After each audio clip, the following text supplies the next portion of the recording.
What's up, Juventini? Welcome back to the AJ Sear channel dedicated to Juventus. And lessons were learned against Inter there, but that was one of the Were they? wildest Derby d'Italia's arguably ever. Crazy one. Absolutely crazy. We're going to tackle what was Inter Juve 4-4 and everything in the aftermath. We got some interesting storylines to kind of take a look at, and in coming out of there, some weird reporting, just all sorts of things. And of course, we got some shithousery too, and I got a couple days to dish out today as well, so Oh, another day. But Ant, you also were part of the grand opening at Toronto's official fan club, the Clubhouse, and that looked like a hell of an atmosphere. Packed house there. yeah, it was quite the turnout. I was there with Lucci and Trim. We were there together. Matteo was there as well.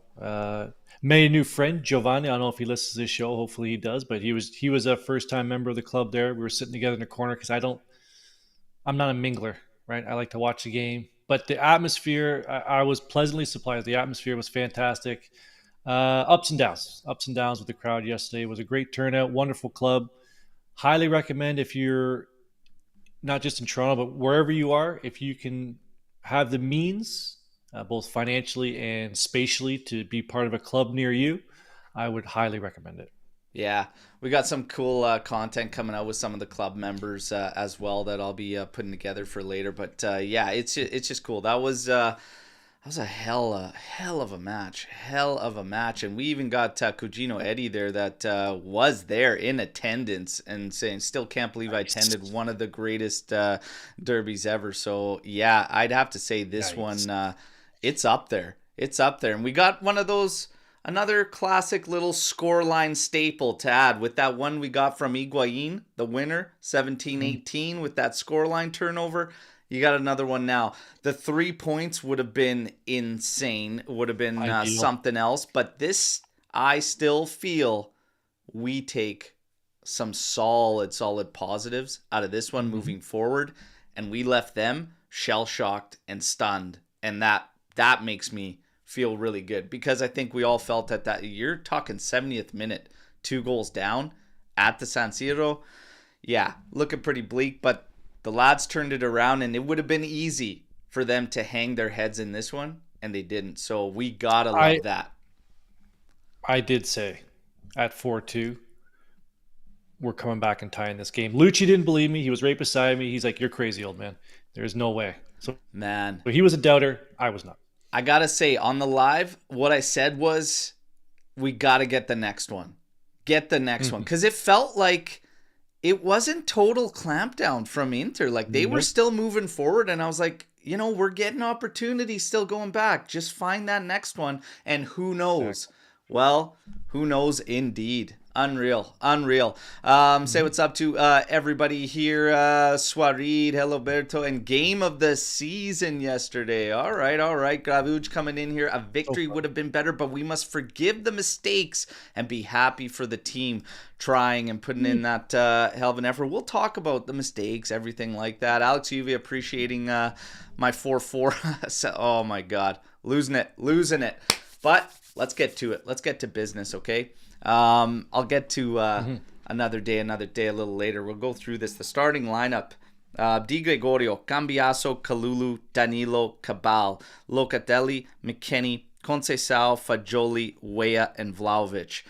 When Mhm. myself and Lex went through the pregame, there was a couple different things that we were expecting, and we weren't sure what Motta was going to necessarily do. There were rumors of Savona starting on one Mhm. side, Cambiaso going to the other. I said I would play Cabal. I like Cabal a lot, and I think he put Mhm. through one hell of a performance in this game. The Danilo thing, well, we're left up in the air, and to be fair, we're still up in the air with what the hell is No going idea. on with Gatti. And we're going to talk about that later on, like Yep. in the aftermath, because we don't really know what's going on there. Aside from that, Yield is completely out of the lineup. I was fine Uh, with it. I I wasn't because I didn't think the creation was gonna be as good as it actually was without him.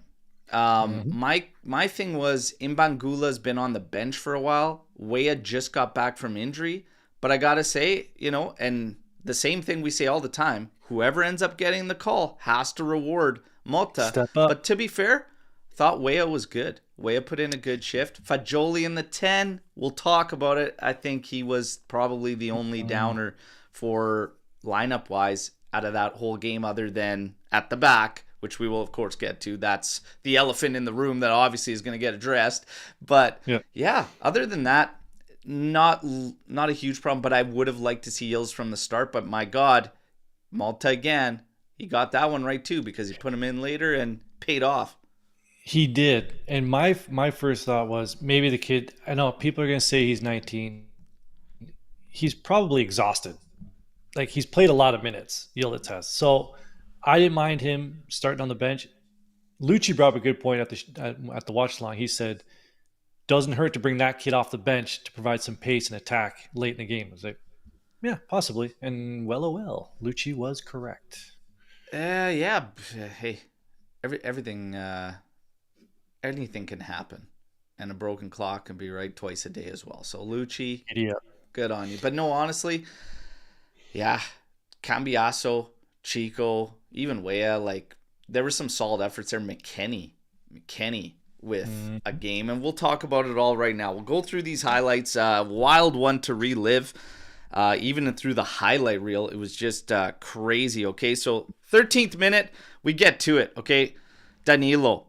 This drove me nuts to start a game like that, but this was a lazy, lackadaisical attempt at a challenge to attack a ball. Like that ball's coming in soft like that. Go at it and cleared. He's standing flat-footed, throws his leg out, and I'm like, attack the ball. You played at the back, attack the ball. You don't stand there, wait nonchalantly. It's like you have no wherewithal to know that there's that guy there. And Thuram's quick. Like he closed down the space so fast, but it's like, come on, get on your toes. Like that pissed me right off, man. Right Just off like a to start. lazy leaning back flick of the foot. Yeah, brutal. Now, So he did catch him? Did he catch him a lot? No, but that's all it takes. That's a penalty shot. and that's the thing is people are like, well, he barely made contact. It's like it doesn't matter. Doesn't matter. He made contact. It's like you're putting yourself in a situation that you don't need to be in. And 13 minutes Correct. in a derby like that, what are you doing? So, L'Arbitro Nick, I gotta appreciate this one. But before we get to his first, before we get to his thoughts on that first PK, the overall thoughts on Guida. And this one was interesting when you talk to Juventini about what they thought of Guida, because he says overall Guida could have easily handed out more cards and managed this hotly contested derby much differently. Only 3 yellow cards in a Juve Inter match is a hard feat. Guida adjusted the metric of judgment throughout the game in order to meet the match's needs. Or in other words, I felt he sometimes blew the whistle simply to manage the game, not necessarily because there was a foul. In a derby, sometimes this is how it goes, and he got the players to behave themselves. Doing this and not messing up any key match incidents is a big win for a referee. I thought Nick actually changed my thought on the ref by reading that. I was like, you know what? Looking back, he's kind of right, because I was like, man, it's inconsistent. But when you read it like that, actually makes a lot of sense. So instead of using yellows, he was using his whistle. Yeah, and because there was moments, it's like, man, you didn't call that play, that exact foul 2 minutes ago, and now all of a sudden it's blown dead and it stops like a potential attack. But in the grand scheme of things, I can see this, but I always lean towards, if you're a player, you have to have that consistency, otherwise you don't know. But did this game have the makings to get overboard? Or no, but it never got that chance, and that's probably why. Right. Yeah.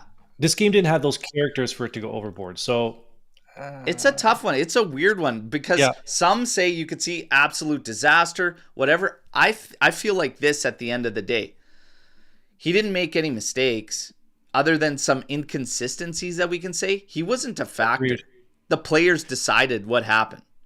Yes, Yeah. I agree. And for me, that's all I care about. So There was a couple times when he could have let advantage go and didn't blow the whistle, and other times when he should have let advantage yeah. go and he blew it. So those were the inconsistencies. So did he make any bad calls? No. I guess that's how you got to weigh it. Yeah. Yeah. And by the way, everybody, get those likes up. Let's go. We're going to get to Nick's call on the first penalty. Danilo goes to kick the ball, doesn't see Thuram, and kicks him. Merry Christmas from Danilo. That's literally his write-up on the first one, and he's absolutely right, okay? Yeah. Zielinski steps up, and he buries this one, okay? 1-0, 13 minutes in. Come on. Like, seriously, brutal. But we don't have to wait long. 19th minute. What a goal. First off, something I was saying leading up to this goal, for anyone that was watching the watch-along, I said stop hitting every friggin' player on the switch field. Like, do something with some friggin' urgency and some conviction. Cambiaso wastes no time. Sees Cabal standing in a good spot with space, and he just, boom, direct shot line right to him, hits him right on the money. Cabal, because of us not going around the horn, actually has time to take a look up, sees McKennie about to make a good run into the area, and he put that thing on a platter. That ball from Cabal to McKennie was money. McKennie gets to tap it nicely to Vlahovic, who does his job, stays onside, and then buries. Breaks his duck at the San Siro. 1-1. Giddy up. Let's go. That's a beautiful goal. That's what we've been missing. That first pass to Cabal and that second pass to McKennie. That player beside Vlahovic has not been there. That's where I've been waiting to see Koopmeiners, whatever you want to call him. He's been injured. McKennie stepped up, and that's where we needed Vlahovic's help. And people are like, oh, Vlahovic this, Vlahovic that. When Vlahovic gets service, when he gets an assistance beside him, that's what you get. You have to get close to him. Even if you look at the games last year, this is one of the big reasons everybody's talking about Yildiz in this 10 role, is because it looked better because somebody was closer more often than not. Yildiz still likes to drift to that left side and everything, but you got to get somebody close to him. He can't be alone on an island. But to be honest, McKennie had a great showing there, and I like that. Now, 1-1. 25th minute. I was screaming. Conceição is at a mismatch. He's staring right at Mickey Mouse there for them. And I'm like, you've got to cook this fool. Mkhitaryan, okay? Hairline. So I'm like, you gotta go at Mkhitaryan here, okay? You gotta. And he skins him. Absolutely torches him. Ball in, and Weah just sitting there. Money on the spot. Easy tap home for Weah. Giddy up. 2-1 Juve. We've got them stunned. What did we say not to do? Drop that defensive line deep. Do not do that. Keep playing with some proper aggression. Keep going. But Conceição, he would, from the first minute, we got an opportunity in the first minute. It's like the ball popped up. He hit it in stride. He tried an outside of the boot ball to Vlahovic. If he would have hit that one, Vlahovic was running onto it. Chico was cooking from the outset. Yep.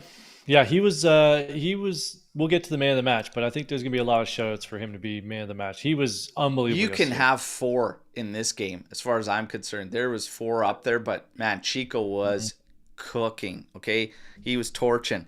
33rd minute, though. Weah stayed on side. Good for him. Hey, Weah played good. He did. But, yeah, you got to – it's easy to stay on side when Chico beats everybody to the end line. He's crossing back in. We're good. Yep. 33rd minute. Of all guys, Mickey Mouse here. Little Mkhitaryan. We let him carve us up. And where is the midfield on this goal? Well, it was a giveaway first. Somebody had a bad pass. That was a giveaway. You know, and to be fair, a lot of what they got was from our mistakes. But Mkhitaryan just able to come in, so much space there, and our D-lines all back. Kalulu, Danilo, everyone's deep. The midfield is lost. McKennie tried to make a play in there, but it's way too late. There's no support behind him, too, for the give and go. McKennie loses him. This was just brutal. This pissed me right off. 2-1 at that moment, and you get carved up, and you're dropping back. Way too easy. Simply way too easy of a goal to allow. I hated all the goals we allowed in this game, but this one pissed me off, arguably, more than that PK, which fired me right up and had me pissed off. But this was just brutal. I hated this goal. And I heard somebody actually say Di Gregorio could be the bust of the season. I was like, what? What the hell do you want him to do on that? He got there, but that ball's hit with pace at 12 yards. It's a good dipping shot right in the corner. That's tough. I mean, what are you going to do? And they're like, well, he's too close to the center. I'm like, okay, so if Mkhitaryan decides to go back post, I go, then he's way too far on the other side. I go, what are we talking about here? The shot was money. That was like, I like to call him Mickey Mouse, and I can't stand the guy, but he's a good player. Like, he's a veteran player. Like, that was a well-hit shot. I'm not going at Digre on that one. And to be fair, Di Gregorio made some clutch saves in the second half. So, 100%. Yeah, I'm okay with that one. 35th minute, ball sent across. Weah deflects it. You've got a foul from Kalulu, maybe hanging out with Danilo too long, and he kicks him right in the friggin' hammy. There is a handball on there, but it's after. I thought it was going to be offside, but I didn't catch. Like, it was all happening so fast. Weah obviously touched it back, which took away the offside. People calling about the handball, and actually L'Arbitro Nick kind of has a good clarification here, because he says on the second PK, just like the last one, Kalulu this time kicks the back of Dumfries' leg. Many wanted a handball on this, and yes, the ball does hit the hand of Dumfries, but it happens after he gets kicked. Hypothetically, if the offense happened at the same exact moment, this would have still been a penalty. And he says the law says that if two offenses happen at the same time, you punish the one that is worse. And in this case, a physical offense beats a handball. That I did not know. And that's interesting. Good to know. So, there you go. So he said both PKs warranted, and it is what it is. And of course, Zielinski steps up. This time, Di Gregorio guessed right, but still tough to get to and couldn't get to it. So 3-2 in the first half. Now, we almost went level before halftime because Weah made a great move, cut in. He's got a good shot, and he didn't miss that one by much. If we went 3-3 at half, I think maybe even the start of that second half could have been a little bit different, okay? But we're 3-2 at half. For me, I'm saying Gatti in, and I'm saying Fagioli out. Like, Gatti's got to come in. Danilo can go. Fagioli just needs to leave, and I would have pulled Yildiz in earlier. Fagioli couldn't get into this game at all. And he was getting bullied there in the middle. I know some of us were asking for substitutions at halftime, but as it turns out, as it is in every game, Motta doesn't make changes at the 45-minute mark. I think he's made one this year. I think there was one or two games where he did it right at halftime, but yeah, you're right, not much. He always goes 55th, 60th minute for the first change. So I wasn't expecting much, but a lot of people in the club yesterday calling for those two players we subbed out. Well, Danilo. I mean, definitely. At 3-2, you're like, something's got to change. You can't risk it going further, right? So again, terrible for those 4-2. No changes coming. 52nd minute, corner kick. Dumfries at the back post slides it in far post. Di Gregorio's taking some heat for this one as well, but I'm like, I don't know, through a maze, through two players, through Cabal, and I want to say Kalulu, through both of their legs, and then tucking in at the back post. I don't know. That one pissed me off because it's a corner, and set pieces in general. We're going backwards on set pieces. And now it's like defensively yesterday on set pieces, we looked a little bit questionable. So set piece work has to ramp up around this team. But nonetheless, 4-2. Then they get another opportunity, 65th minute. This is Barella with a volley that deflects, and Di Gregorio stuck with it, and he makes a good save there, parries it over his net. What's that? Did he get a hand to that? Yeah, he palmed it over his goal off the deflection there. 71st, man, he made some other key saves too. Who was it that stepped in from the left side? DiMarco stepped into one after, again, another corner or something worked to the outside, and he drilled one short side, and that was a good save from Di Gregorio as well. 71st minute. Now, Yildiz is on the pitch for about 10 minutes here at this point. And again, like I was saying, it's 4-2, but you had this feeling because Inter didn't quite just, maybe a little bit of ego there from Inter and wanting to like, hey, let's really show them what's up or something, because they didn't clamp down completely. So maybe a little bit of ego there, but we were going back and I was like, hey, you get that next one. Who knows what can happen? 71st minute, McKennie on the run, finds Yildiz on the left. They immediately start to look at the double team. Yildiz knows he can't go right foot. What does he do? Keeps going. A little bit of a hesitation. Boom. Head down. Rips it. That's a hell of a goal. Hell of a finish. Now all of a sudden it's 4-3. Who knows? Well, Yildiz fucking knows, okay? 81st minute. Again, Chico Conceição comes up and then a quick left foot flick on into the area, sees he's got like 2 or 3 bodies in there. Cabal was one of those bodies as well. It flicks over, lands right at the feet of Yildiz. The settle there was spectacular, and it almost gets overlooked. But the settle right foot, boom, so that it immediately sits, looks, picks his spot, head down, bang. And there you go, 4-4. Let the kid selly. We're laughing, okay? And hey, keep fighting. You never know. You start to wonder, damn with those moments earlier in the game, because this one could have been different based on open play. But Dumfries messed a big one up for them too. They could have had another goal, but we easily could have had another 1 or 2 in this game as well. 4-4 in the end. Again, we come out with more positives. They don't come out with any positives in that. They'll be okay with the 1 point. Both teams would take 1 point at this juncture of the season moving forward. But again, I think ego got the best of them because of who they were playing and what they wanted to do and keep going. They opened that door and we punished. We take the positives. 4 goals. Who would have said Juve could get 4 goals based on everything that was going on against Inter? You've got 2 clubs at completely different ends of the projects. One complete, ready to roll. One at the beginning. This is a big positive in my books. And yeah, so I think what's sort of getting overlooked is that Inzaghi lost that game and Motta gained a point.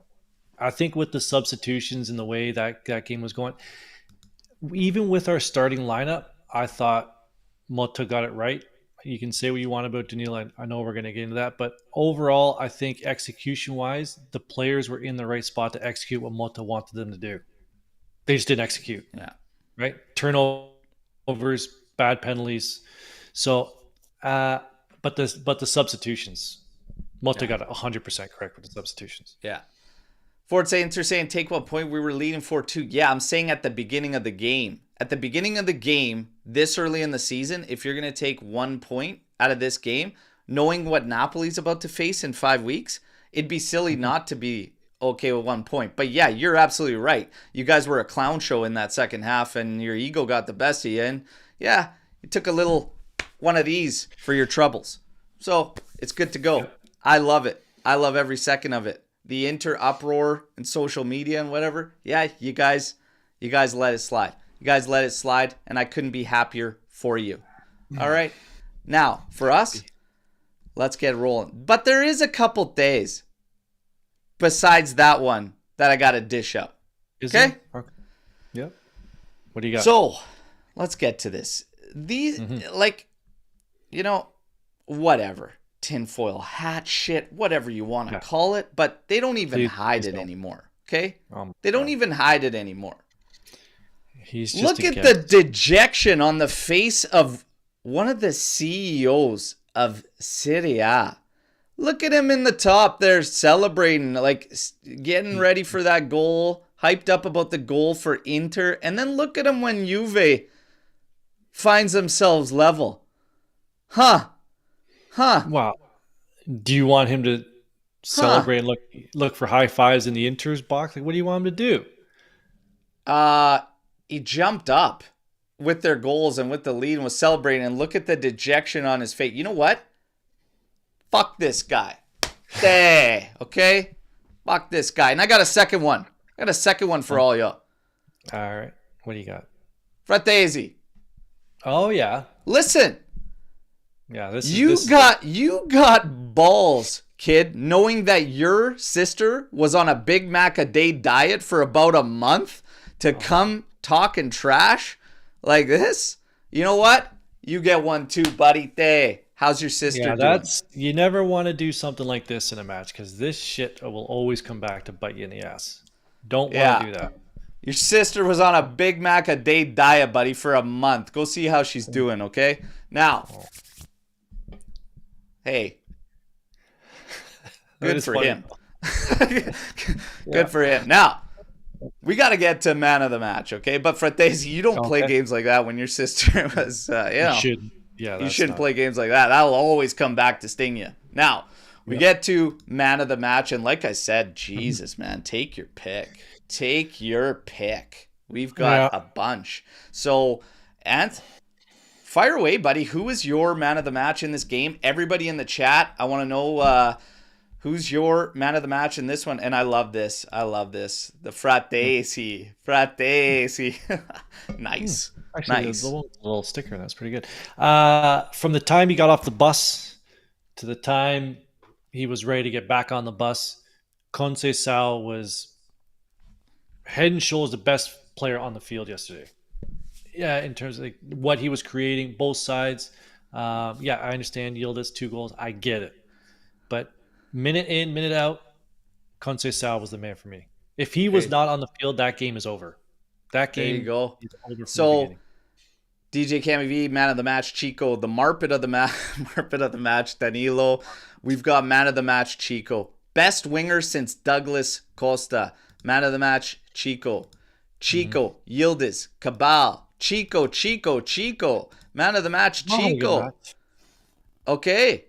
There you go, Chico. And Chico's obviously in there. I want to highlight some other performances, and he actually was not my man of the match. And Neville's has to be Yildiz, 2 goals, super sub. He isn't even my personal man of the match, okay? So, but Yildiz, how can you deny 2 goals? Like, you've got options. And Yildiz, of course, won it officially, okay? Was the Panini man of the match there. I want to highlight McKennie in this game was fantastic. He did not get my man of the match. Could have had a shout there in this one, okay? But all these guys, Chico, Yildiz, McKennie, can all be in that mix. My man of the match was Cambiasso, by far. Interesting. Cambiasso, on that right side, gave so much he gave Conceição the ability to also do what Conceição can do. That right side between the two of them was cooking. And Cambiasso, he was just in the groove yesterday. Like, he's doing spin 360 heel passes, sending Chico and whatnot. He was finding the pass quickly. Like we said on the Cabal one, it's Cambiasso switching the field there quickly. And when we started to make a turn and make that final push to feel like maybe we can steal something from these guys, he moved seamlessly into the middle of the pitch and also still allowed forwards when Vlahovic had come off to get advanced and get forward. For me, it's very tight between Chico and Cambiasso. And I give the edge to Cambiasso because that's one of the best performances all around I've seen him put in. Also, DeMarco was kind of Not No, really yeah, doing a whole lot when he didn't do Cambiasso much. was there No. Yep. until Savona came in, who held up okay, but you started to see DiMarco grow when Savona came in there and Cambiasso moved into the middle until he had to leave the game, probably cramping up or something. But Cambiasso for me was ridiculous in this one. He's my man of the And match. Tuna Sticks puts it here. Maybe he was pissed off after his poor showing as a captain. And sometimes that's what it takes. You know, you have a bad outing. Next time out, you'll expect this from the player. It's good Oh that it man. came Yeah, from him. he's quickly becoming my favorite player on this squad. Very, very quickly, Cambiasso. And like I said yesterday, Chico Conceição might have me breaking the rule, which is never to put a lone player on the back of a kit, but goddamn, this guy is just electric. Electric. He, Okay. he is quickly becoming a fan favorite. Quickly. You and that's what it takes, like the hard work, the determination, the drive. Like this guy doesn't stop, and he didn't stop. And in the big games like this, crazy, crazy. Yildiz with 2 goals coming off the bench. We talked about him, obviously a possible candidate. The comparisons to Del Piero continue. Stop. They will always continue. We saw a tweet, okay, and it came out yesterday, and I've got to pull it up From here. I think Boban, I've got it. What's that, Ant? the one from Boban, the response from Yeah, Boban. and just talking about simply stating like Alex was something special. Yildiz will never be that. And it's just like, dude, shut up. Number one, he doesn't have to be Alex. And I've always hated player comparisons. He does not have to be Alex to be something special. Let this Exactly. guy do what he's going to do. But these 2 goals in this moment, in this match, is massive for a 19-year-old. Let him just be who the hell he is going to be. We don't have to play the comparison game. So when those guys say shit like that, they just need to simply shut the hell up. Okay? But as far as Yildiz, I wasn't even concerned. And you saw media talk like he's not getting shots, he's not doing that. But like I've been saying the whole time, every time he's on the ball, he looks good. Like Yes. he's dribbling guys. He's retaining the ball for us, and we're able to maintain possession and whatnot. Like I haven't been frustrated with his play whatsoever. In But games how like many? this, if he Yeah, gets space go ahead. like that, he'll cook. How So many games has he had that service and that much space to run at a defender? very few. And again, he's had they go hand in hand. People maybe don't want to admit to it. When Cabal is having a game like that, Yildiz is going to have a game like that. I said yesterday during this watch along, for me, Yildiz, you don't have to worry left, central, whatever. I think you need to give this guy a little bit more free reign. I know Motta likes to keep his wingers way out wide, but Cabal is growing for me and evolving, and I think with the support of the right fullback there, let Yildiz kind of free roam. Let him kind of free roam. Whether it be McKennie, whether it be Fagioli, whether it be Colt Miners that plays in an advanced midfield role, let those guys stick tighter to Vlahovic and let Yildiz kind of play, let's call it play, at that left outside role and give him the freedom and let him find the pockets. Let him find where he wants to go, and it might pay dividends. It's different than what Motta likes to do with those wide wingers, but we're not even switching the ball the way we were at the very beginning of the season, which is usually the reason Motta likes to keep them way out wide. So let the guy find the pockets of space he wants to do some damage. Yes, I still want to see him ultimately at the 10 position, and I'd like to see that. Colt Miners, you've got freedom because he could play anywhere else in the midfield, but it's about what's going to be the strongest overall for the group. Weah, I thought Weah had a good performance. He opens He up an did. option at left side too. Now, Now, I will say that game goes differently if Yildiz is playing where McKennie is. It does not go 4-4 yesterday. I'm just saying McKennie's just in that game, that specific game. Motta had the lineup right.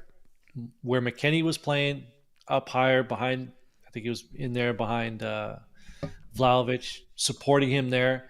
Like that's a battle in there. He was being very physical yesterday. If Yildiz is in that spot, he's not producing what McKennie produces there in that game. Yeah. Maybe Well, against other opponents, but not against Inter. it'll play out completely differently. Completely differently. It's hard to disagree with that. I can't disagree with that. I think it would be completely different. I think, honestly, you take away those mistakes, but again, the mistakes, the back. Oh my In the god. preview show, I talked about it with Lex.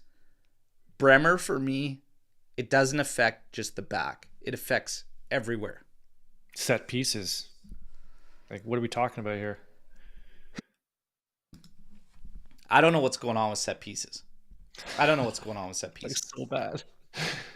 It's not good. It's How not do good. you Like on how do you corner kick, go yeah, from yeah. being that strong over the course of a few years to just it's non-existent? It's like you might as everyone knows, you all know I hate short set pieces, but Oh at this my god. point, stop throwing it in the mixer if you're just literally getting countered on 3 out of 5 set Yeah. pieces. Like yeah, it's like we get a set piece and it's like fuck, they're Yeah. they're about to get a scoring chance. That's what it's turned Yeah. into. That's Yeah. Four back. terrible. Yeah. Yeah, that's terrible. At the back, we got to talk about this. Look, Do we? Okay. there's no denying. We covered this. Well, Danilo cannot play in big games. Cannot play in big games. He can't do it. Can't do it. If you're going to do it, also at the left side where he always, almost every interview, I'm not comfortable on the left side. I'm not comfortable. Stop doing that, for God's sakes. Okay? So if he is going to come in, just make it on the right side. But big games, this guy cannot do it. The winter break can't come soon enough for us to get some help. Okay? But Danilo, you almost got a similar situation, funny enough, with like Di Lorenzo. Remember Di Lorenzo, the Euros, the breakdown, all this, and what was going Yes. on? He's like out of it with Napoli. He's Got the yips. potentially maybe taking a jump to Juve, all this, whatever. Hmm.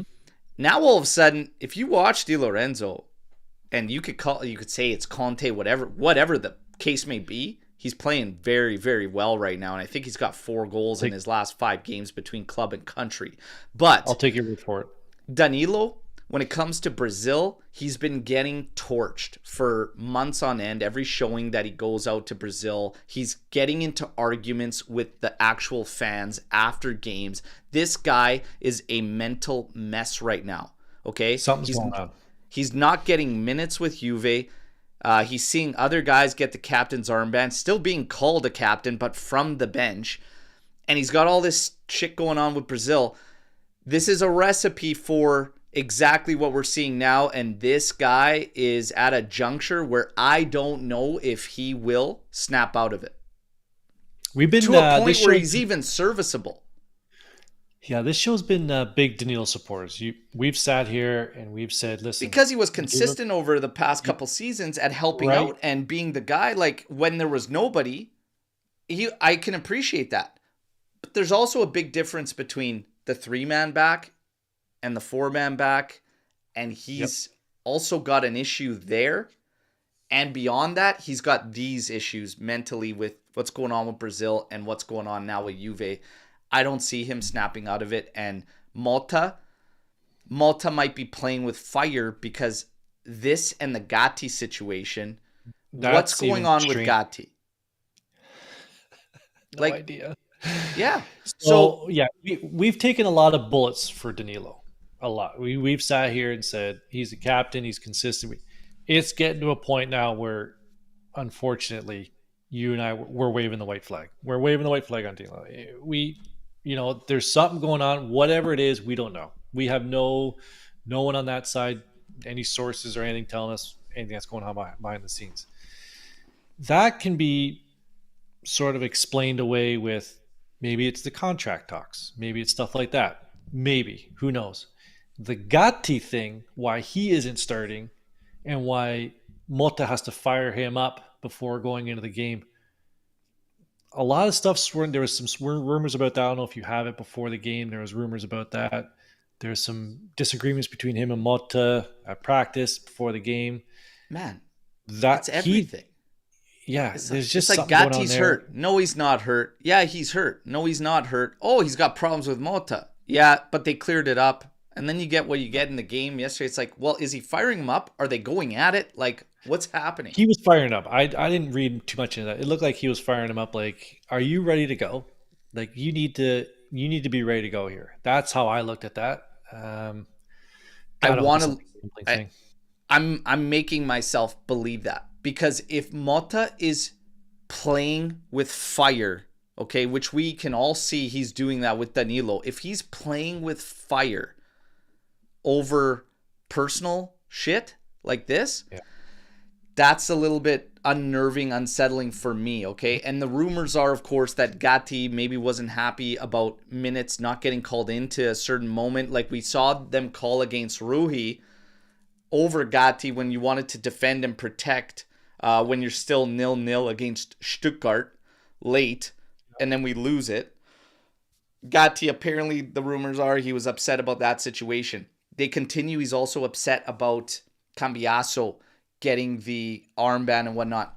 I don't really buy into that, and that's why I'm sticking to my guns that it's not a personal thing between Motta and Gatti, because Gatti, for me, seems a team player, and he's held in high regard at Juve. I don't think he would be upset at a guy like Cambiaso, also someone he considers a friend, getting the captain's armband. So I'm starting to call bullshit on some of these, but the exchange was a little bit weird. However, if you look at when we leveled, Kefren Turam was waiting to come into this game.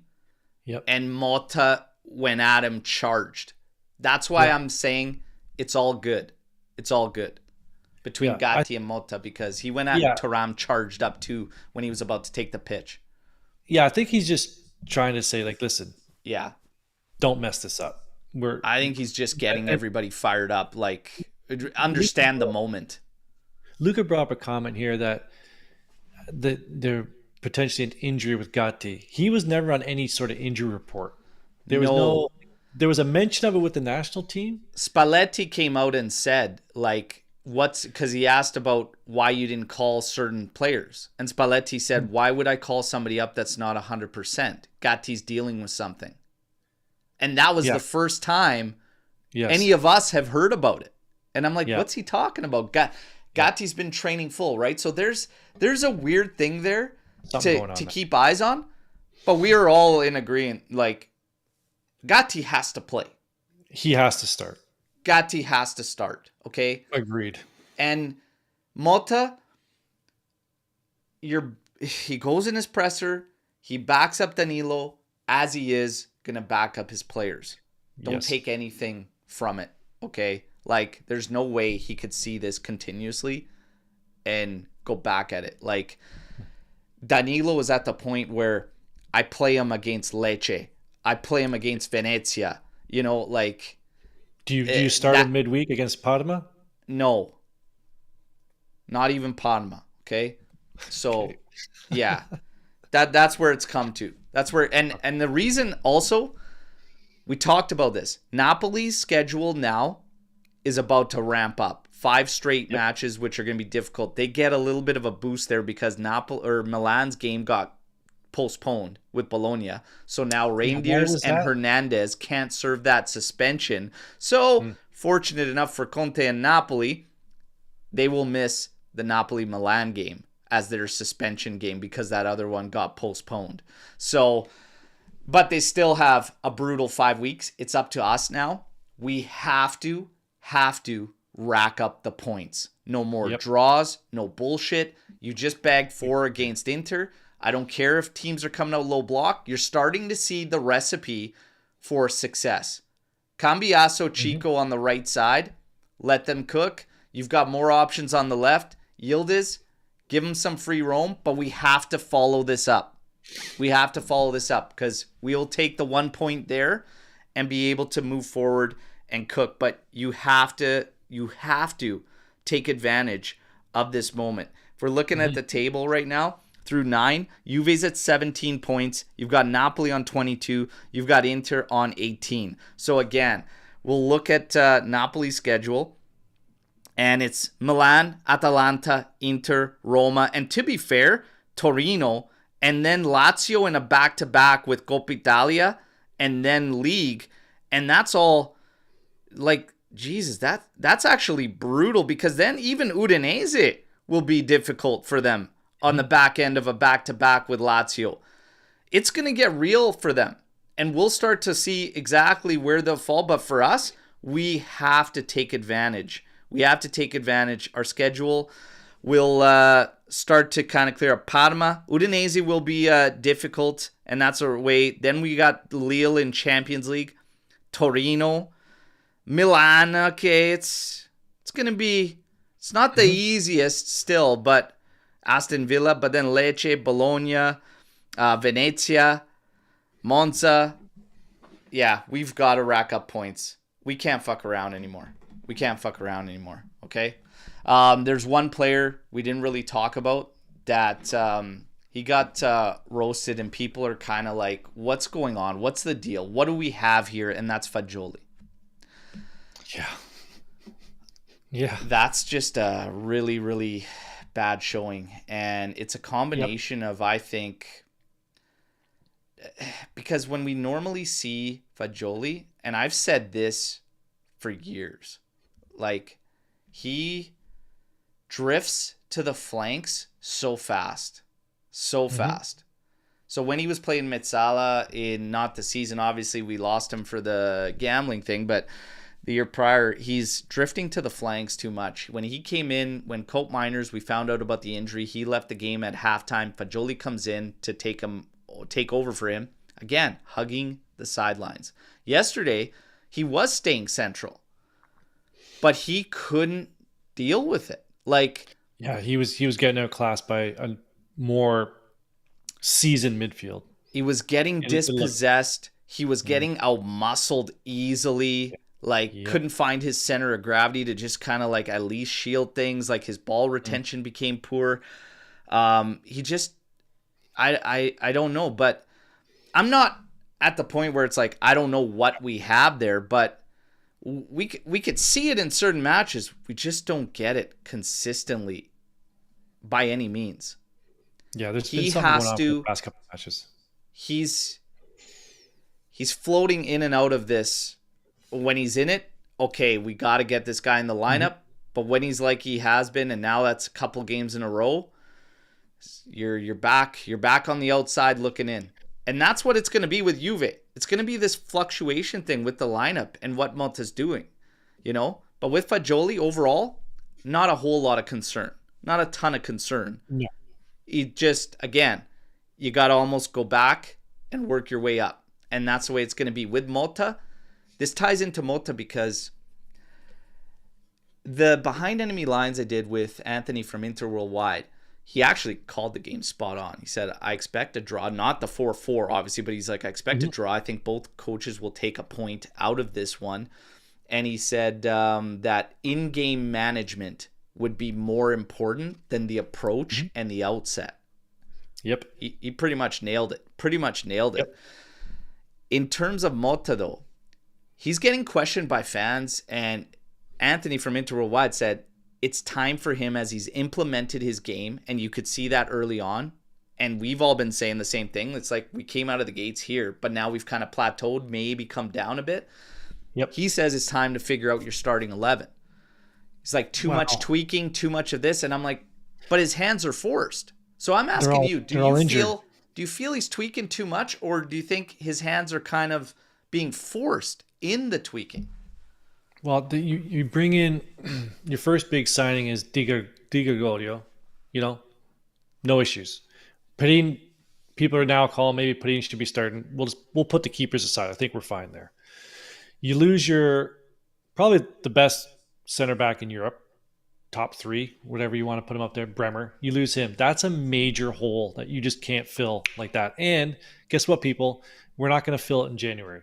We might get somebody, a sack of water that can breathe and eat for January, but don't think we're getting like reinforcements in January. Settle down. You bring in Nico Gonzalez on a big payday. Where's he been? Where is he? When's he back? Either way, Chico's already started there, so Chico's already taken that spot. You bring in Douglas Luiz, injured, and when he is here, not so much to show for it. And then Cope Miners, right? The only ones really punching above their weight that have come in are the two at the back, Kalulu and Cabal. So injuries, yes, people are like, well, this is Juventus, you have to win now. Well, yeah, but there's a limit. Like, what are we talking about here? It's difficult. In the news headlines, by the way, Leo Ortiz, we were hearing that name. He apparently has Italian citizenship, so he is in play for January, and that's a defender that could potentially come in. You're hearing Skriniar. You're hearing Dragusin potentially coming in.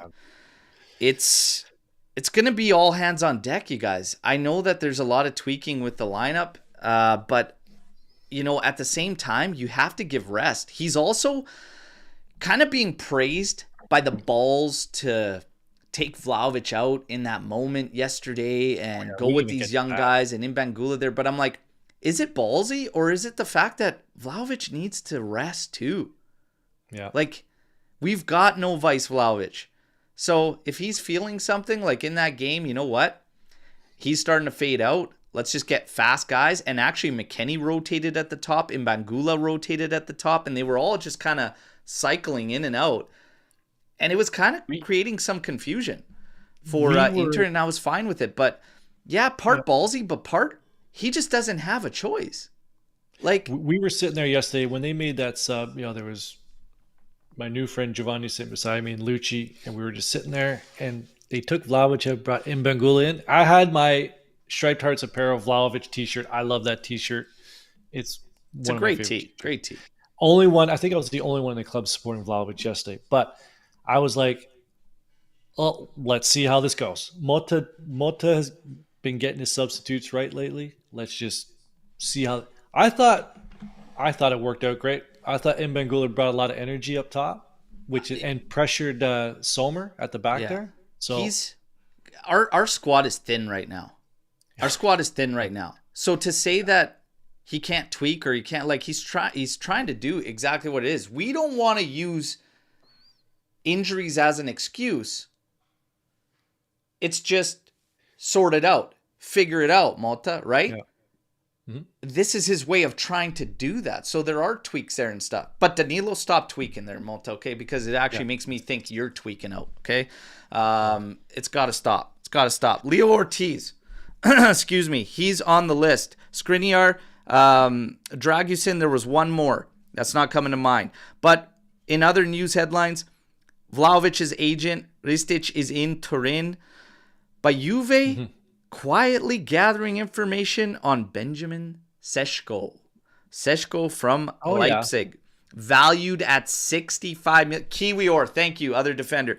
But valued at 65 million euros for Benjamin Sesko. Okay? In terms of our injury report, there is still little confidence in the recovery of Cope Miners being there against Parma. Okay? Yeah, we knew that. Which is okay. Mm-hmm. Yildiz, maybe followed up with Mac again, just to create some havoc up there. Mm-hmm. You'll see a different game from Parma than you did against with Inter there. Okay? Nico Gonzalez, struggling to recover from his muscle injury, will miss the match against Parma. Okay, the goal is to have him back on the weekend against Udinese. Not gonna happen. Douglas Luiz, trained separately again today. He will also miss the match against Parma. So is Parma away or is that home? based on, I think we're at home for Parma. I'll tell you in 2 quick seconds here. We are at home. So it doesn't look like we're recovering anybody. No. After a game like that against Inter No. 2, you are going to need to, again, make some changes. Guys are probably going to need a break. Like, he's going to have to figure something out. With Vlahovic, if we're going to be starting him all these games, that's why I say expect the substitutions. Like, you have to find a way to get this guy the rest too. And if it's not going to be not starting, then it's got to be in substitutions. So again, he's getting praised for like the balls to do that and stuff, but I'm like, I don't know. It just kind of makes sense. It's like he needs a break too. He can't go 90s consecutively from here until the end of the season. What the fuck are we talking about? He in a game like that, it's I can see the other side saying, "Hey, you're trying to come back against Inter, it's the derby. He's your main striker. How can you take him out?" Well, the second on the flip side, if you can bring someone in who can offer some more energy, which we needed, right? When we were attacking forward, we just needed some more energy. If Vlahovic has to be sacrificed for that, so be it. I think we have to stop looking at this individually, and we have to look at this as a whole now. What is the team doing as a unit? And the unit needed some more energy up top yesterday. So, and me being, the Vlahovic guy on this show. Yeah. I was okay with him going out. In overall, and we were kind of talking about this in the green room, I mean, we still don't know exactly what's there and what we have. And it's because of all of this. It's because of the injuries. It's because of the inconsistencies performance-wise from some individuals scattered across the team. And it's going up and down, and it's different guys on different days. Ultimately, they have to put it together, and they have to find that – he's got to find that balance. And he's got to find that consistency. For me, consistency, Cabal has to be your main left back for me. Okay. Cambiasso is your right back. Okay? I'm going back, and we're going circles because we've seen so much. We've seen Cambiasso left. We've seen him up as a winger. But if you guys remember early on in the season, I said for me, I feel like he's always his best at the right back position, Cambiasso. Coming from further behind, being able to see more and cut inside to his left if he has to. He's got to play as that right back. Chico Conceição is absolutely your out-and-out right winger. Nico comes back. That's your backup option. For me, it's not even close. Chico is crazy. Yildiz, let's see him at a 10 while we wait for Colt Miners and everything like that. Weah and Imbangula can do a job on the left side. Yes. Vlahovic up top. In the middle of the pitch, this is where everything kind of starts to come to a halt, and everyone's got their ideas right now. Before you get to that, I thought from his midweek game to this game, I thought Savona came in and did a good job yesterday. So he offers that. He did a good job. I don't have, and I didn't have the confidence when he was on the starting list on one of the projected lineups. I was like, I am not playing him against DiMarco because he was on 3 rocky outings going into this one. I'm just saying, yesterday when he came in, he did do a good job. He also put one on a platter for Yildiz across from the right side that Yildiz couldn't direct on goal. But he did good. But he's got to pile those on to really be to where I consider him starting, in big games. So for me, it's Cambiasso, it's Cabal, it's Kalulu, it's Gatti. Figure that shit out. In the middle of the park, this is where everyone kind of starts to change. Right now, let's just look at right now. Because for me, Colt Miners, when he's back, he is in that middle, no question. 1,000%. So then you start to look at who makes your middle right now with all things we know. No Luis, no Colt Miners for me. I go Locatelli. Mm-hmm. I want to have Fagioli in there. He's not going to he's going to be working his way from coming off the bench. McKennie is making serious waves at being one of those guys. Yep. If we're going to play Yildiz at the 10, like I just said, that leaves you 2 midfielders. I've always said I can't see McKennie in a 2-man pivot. I wouldn't do it. But to be honest, you get into this thing where do we play 4-1-4-1 and that gets the best out of McKennie because he's advanced? And then you could still have Yildiz as one of these other guys, but then you lose that midfield work because you don't want Yildiz doing that midfield grunt work. No. So you got to go pivot. So does that keep... But you don't does want that to keep McKennie in the middle there then while Cope and Luis are out? Does that keep him in the middle? Or do you go with Thuram and Locatelli, Yildiz ahead of them? It's this big question mark. If you're going 4-1-4-1 though, Mac has put himself in the discussion to be advanced with Cope Miners. Yes, he has. And Yildiz working off the left. Yeah. I wish we could just say that McKennie and Thuram are interchangeable, but I don't want to say we keep forgetting about Thuram as a purchase this summer. So, but Mac has just outplayed other players to earn that spot. I don't know if you caught the show with Lex yesterday when we were previewing. I made a call on what I would have done starting lineup. I would have had Mac at the right back position. I would have had him shutting down DeMarco because I was like, man, he played his best games on the outside. I didn't expect him to play that way yesterday out of the mid and be as effective advanced as he was. He did have some critical turnovers, like at the top of Inter's area, and they actually got started there. One was a whole sequence where they scored on the ensuing corner kick. That Dumfries thing all started with Mac losing a ball at the top of the area in just normal possession. So his technical side comes through sometimes, but he does a job.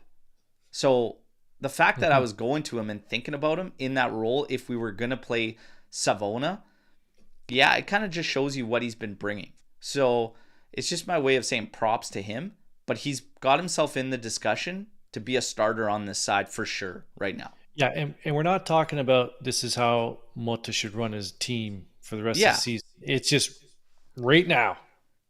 The point I'm trying to make, though, is for anyone that may think he's tweaking way too much and he's tinkering with the lineup way too much, look at all the potential possibilities that you have.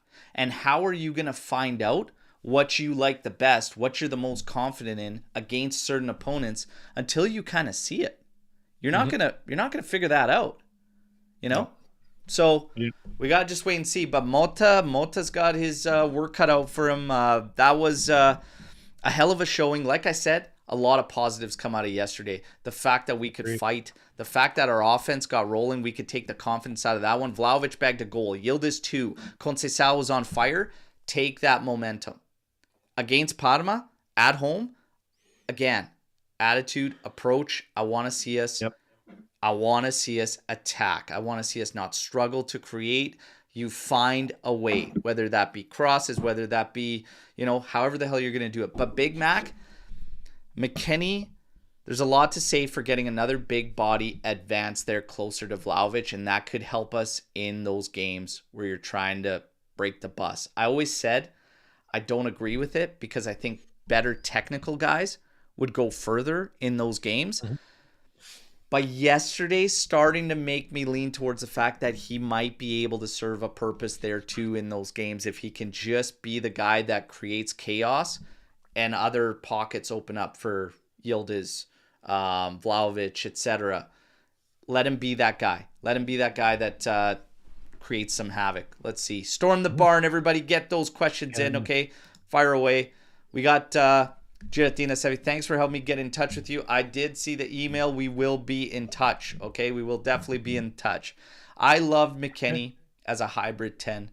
They should definitely use him there a lot until Cope Miners is back. Yeah, we just kind of finished getting into that, and he's he's making a name for himself. He's becoming this guy that's in the starting lineup. Arguably, you know, even when maybe Cope gets back, you go 4-1-4-1 and it's the two of them up there. Yildiz gets slotted to the left. We'll see. We'll see. Swati, it's pretty evident that Yildiz's best position is attacking midfielder because he doesn't have the characteristics to play as a winger. So how will he coexist with Cope Miners? I don't understand how he doesn't have the characteristics to play as a winger, though. Like, this is where I don't agree. I don't agree with that, though, Sweaty. I haven't agreed with this since day one. I think he could play off the left. I think he could play as a 10. I think, honestly, the biggest thing for us is to stop worrying about what position these guys are in and just get them into where they can do damage. Like, we need to get him. We need to use the fullback to get Yildiz into the area, the opposition's area with the ball so that he can beat guys or he could take shots like he did yesterday.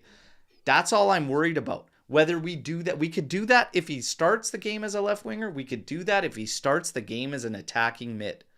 But okay, so two things about this. One, on both goals, if he's playing the 10, those goals don't happen, right? If he's not playing out there.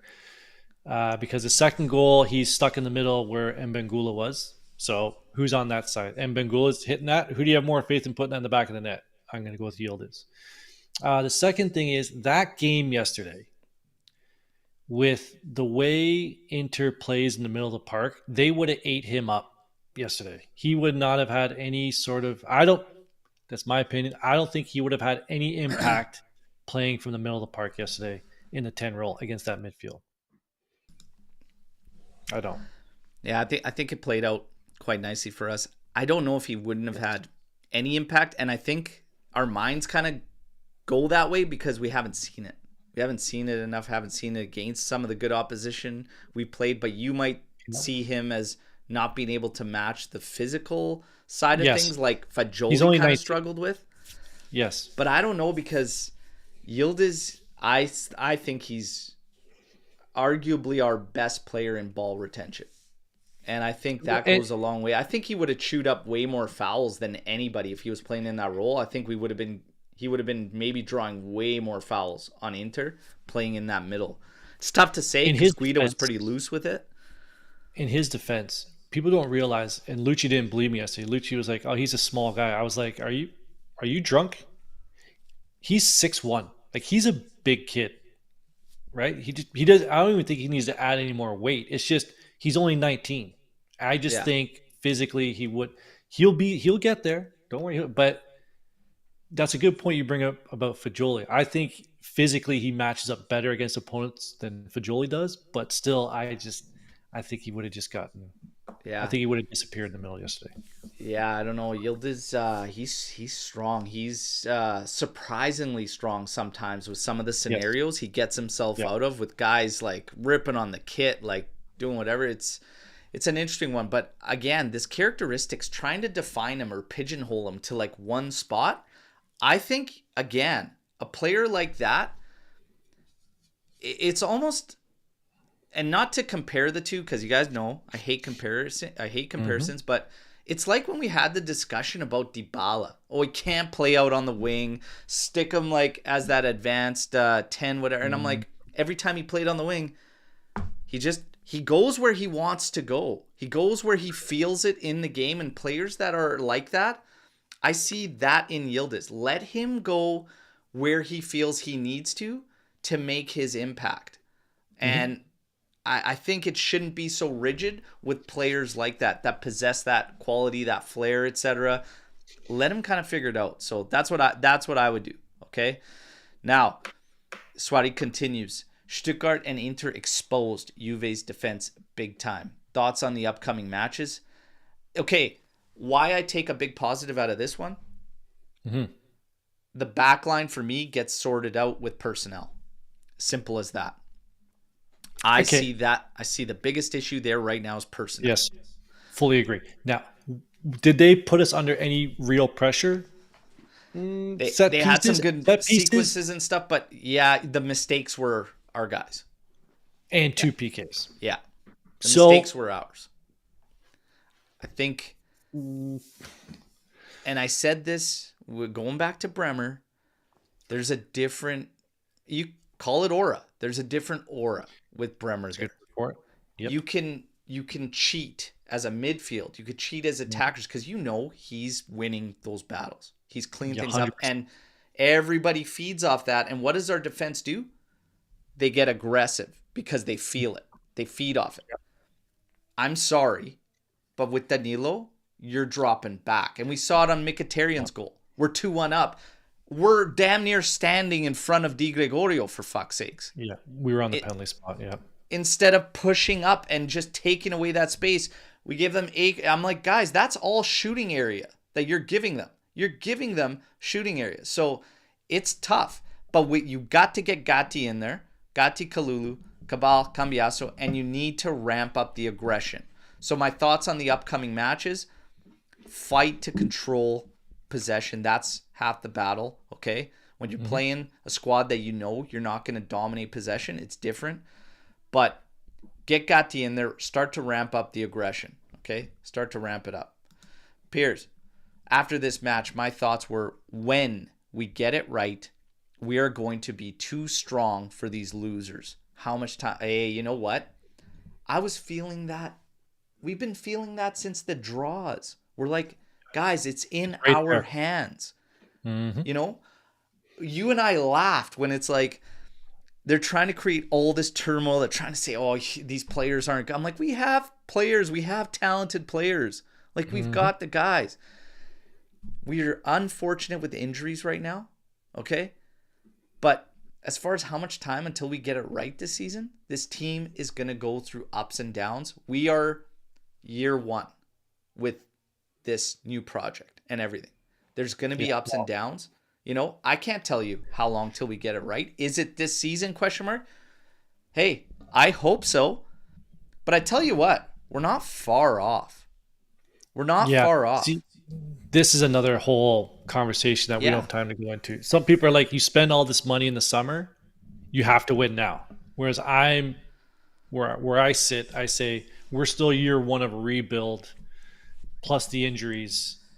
So not to say you give them like the whole season as like a wash, but you have to, for me, I'm just tempering expectations. Now I think we're playing well. We deserve more points than we have, but like, it's still year 1 of a rebuild. I said this and I had to say it yesterday, okay, because there's this discussion that keeps following and comparisons that are being made to, and it's like, you are on the same page as me. I'm like, I don't want to talk about a guy that's gone. There's no point. It's done. It's dusted. The comparison isn't even the same because you're talking about 3 years versus 12 friggin' games. Okay, so I don't want to hear comparisons. My expectations of this team, we have met outside of 2 matches. Okay, agreed. So my expectation for this team is to be up there amongst the top. This was a start up there amongst the top, fighting for the title. Have we completely been thrown out of that yet? No. Are we a thorn in team side? We have been, other than 2 matches. Okay? Roma one was terrible for me. Roma, and Stuttgart was brutal. Yep. The other draws, because people say, well, Empoli, Cagliari. I'm not putting those in because those were our mistakes. Like, that's us not taking advantage and burying and offensively trying to gel and get the chemistry going. So I give the benefit of the doubt in that moment, in those scenarios. But Roma was brutal, flat game, garbage. Stuttgart, we were unprepared, looked like we had no idea who we were about to play. Fully agree. So outside of those 2 games so far at the start of the season, yeah, this team is meeting my expectations at this point in time. All I'm looking for is progress. I just want to see progress. If you continue to grow, then let the time be what the time is, right? Let's just wait and see. But he's dealing with a lot. We talk about, it's funny. You don't want to use excuses, but you can't ignore it. You can't ignore what he's going without. And would that change? Would Cope Miners change this team? 100%. Would Bremer change his team? 1,000%. Yes. We went one, like, The goals that are being allowed, the penalties, the discipline issue, all of a sudden, like everything just feels a little too loose. So Yep. just gotta get tight again. Tighten it up. Tighten it up. Sweet. Do Parma open attacking football, or do they park the bus as well? They play open, it will be fun. I They'll park think the bus. I think you're gonna see them not park it completely, but they're not gonna go full throttle. No one's gonna go full throttle with us. I've watched 0 minutes of Parma this year, and I'll tell you, they'll park the bus. I do actually think it's gonna be. It's not a gimme by any means, but it has to be 3 points for us. Has to be 3 points. Yep. We're at home again. Take the initiative right from the outset. No more wasting time pissing around like useless possession. I want to see less of that. Make your possession count. Poke prod at the defense. Find chances. Like put them under. Create the best 11 of Serie A players that's currently active. I can't even partake in this question. Best 11 of Serie A players that's currently active. Okay. Oh my goodness. Right now, based on current form, like Pulisic has to be in there. I think Conceição, I'm going to put Conceição in there for best 11 for Serie A players. In the midfield, you'd have to have, I think, Barella. I think you'd have to put Çalhanoğlu. I would even include Colt Miners. Up top, probably right now, arguably, you got a battle between, maybe Thuram, maybe Retegui, based on current form. Like, the guy's ridiculous. But I'm going most on form. I wouldn't go based on who I would go with, okay, necessarily. But Retegui and Thuram would be up there. And at the back, Bremer would be in there without a doubt. Without a doubt, Bremer would be back active. There. Cambiaso, I am going to put as one of the fullbacks. Might surprise some. You've got Hernandez, you've got DiMarco that you're going to put back there. Personally, for me, I go with DiMarco. But, hey, these are battles that I don't want to fight today, okay? So, just going to give you some names there. But that was a good job. Better than I could do. Matt, if Totti is coming back to Serie A as a player, how about we put Kilo back to solve our def? I would love nothing more, but I just think Did you see his face yesterday? Oh, when they panned the box, he was like, "These idiots! I could do this. I could fix this in 2 minutes." You imagine Chiellini comes back and just gives it one last motherfucking go, and we just say, you know what, Bremer, I'm gonna come help out. I don't think he could stay fit personally. As far as Totti, hey, just like Balotelli, for the vibes, do it. Just keep it away from my club right now. But this league is so done. Like, what are we doing here? This league, dude. Balo's gonna come save the Azzurri. Oh man, dude. Lou and I were just laughing, man. We're like, it's 2024. Genoa, sold some players, didn't back them up. You're going into 2024, and your Serie A fate lies in the hands of Mario Balotelli. It's 2024. Fast forward to 2024. He's now seen as a potential savior when he's always been like the devil. Like, do you see other leagues doing this? Do you see like Bayern trying to bring back like Lothar Matthäus? Like, what are we doing here? Like this Totti's gonna have to trim up a bit, but he has been playing a lot of these charity classics. He's playing in like these futsal leagues. He's walking in the futsal leagues, okay, which is not ideal, but he's banging in goals there, man, banging in goals. If you could do on the fly subs, I'd definitely sign and be like, dude, we got a free kick, like coming, because he can hit those crackers. But what are we talking about here? Yeah, no chance. An alien lands next to you and asks you about Motta ball, Juve's version. How do you describe it? Okay. Right now, I would explain it in two Juves.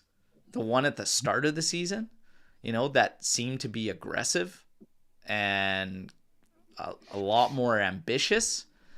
into one that's become a little bit more conservative, I think. A little bit more conservative. I would have to say starting to develop into like a controlled aggression. And I don't necessarily know if I like it. I think it's going to depend on the opponent. But he wants to control the ball. You know, he wants to defend kind of with possession and on the front foot, you know, higher up. Yes, but it's I would go with that answer. I would go with that answer. But I would ask the alien a question. Listen, man, you flew 1 billion miles through space, and that is your first question to me about multiple. Like, that's the only thing you want to know about? I would have, but yes, I would go with what you said. I'd probably be the one asking the questions, number one, if I'm sitting next to an alien at any point in time. But hey, how did you get here? Who are you? Am I, gonna be taken up into your shit and be probed? Like, what are we talking about here? Those would be my first questions. Are you gonna be putting anything? Never mind. Tuna steaks. Yep. Would you sacrifice playing Cambiaso on the right in order to get Cabal at left center back with the intention to have Danilo off the bench? Savona Kalulu at right back. I am open to that. I am open to that. Because even Cambiaso at the left back position can do the job. I think personally his best is the right. But I'm totally willing to sacrifice that. Because I do think, and Motta said he sees Cabal as a center back. He's been playing him at left back, and I like him at left back. But I do think it's worth seeing him at center back at some point in time too. Might happen. Yeah. Based on how the season you can't keep going with this Danilo thing, you guys. Like, we cannot afford to piss away points. You can't keep playing with fire. You are going to get burnt. We've been getting burned. It's almost at a point where, yeah. This has got to be the last one for me. I really got to get going here. So what do we got? Was Juve's defensive collapse in the 4-4 draw against Inter due to tactical mismanagement by Motta or a mentality issue that needs fixing before we compete for the title? No, I think his tactics and his lineup were fine. We just made way too many mistakes for me. Yeah, I think it's really sloppy. It was sloppy in possession too. It was like tight. Inter did a good job in the midfield. At the start of the game, we weren't getting any time and space, and it took us a while to match the tempo. I think this team is going to struggle with that because of how Motta likes to play. And I said this in post Stuttgart. Stuttgart's not an amazing team. They're a strong side. They're a decent opponent, but like, they ran us hard. The pace, the tempo, we weren't ready. So if you're going to play a lot of your games the way Motta likes to, which is controlling possession, 64% possession against a lot of these teams in Italy that just want to sit there, it's going to be slow. And then when you play these teams, these games, you have to be ready to match that tempo. And what I just said not long ago, like 2 minutes ago, about useless possession, it's useless possession to me when you're going around the horn on a team that's parking the bus and you make your movements direct, hit the balls, take the shots, pull the trigger, like, get it going so that you're ramped up and you're at a better technical level when you do have to ramp it up and you can do it quicker. If you're playing these sleepwalking games, it's not doing you any favors. I think part of this defensive collapse, a lot of it is personnel, clean that up. But a lot of it too is just overall the aggression, the outset, it is part mentality because we can't keep dropping the line back. You have to get aggressive again where we saw success earlier on. So it's kind of multiple things that they got to fix. But again, it changes with who's in the lineup. You hate making excuses, but you can't play the same way with every player. It's not going to be the same game, right? Just like you have McKennie in the middle versus you have Cope Miners. It's a different game. You're looking at different ways to get both of those guys involved. It's completely different. So change your game plan. It's one of these things, one game at a time, and we just see what happens. You guys been fantastic. Drop a like, okay? Obviously, I'll keep you in tune with the news. We've got Parma on deck. There will be a match day live show. I don't see a watch along happening midweek for Parma. You never know. We'll see. Yeah. And then, of course, post-match podcast. And as always, been an absolute pleasure. You guys, don't forget to dish out one of these to the Inter fans on social media, everyone. Fratesi, make sure you let it be known. And of course, one of the CEOs of Serie A. One last time, for good measure. There you go. As always, everybody, no matter what, fino alla fine, forza Juventus. We'll talk real soon, but it's time for Juve to rack up some damn points. Let's go. Ciao tutti. Set the tone.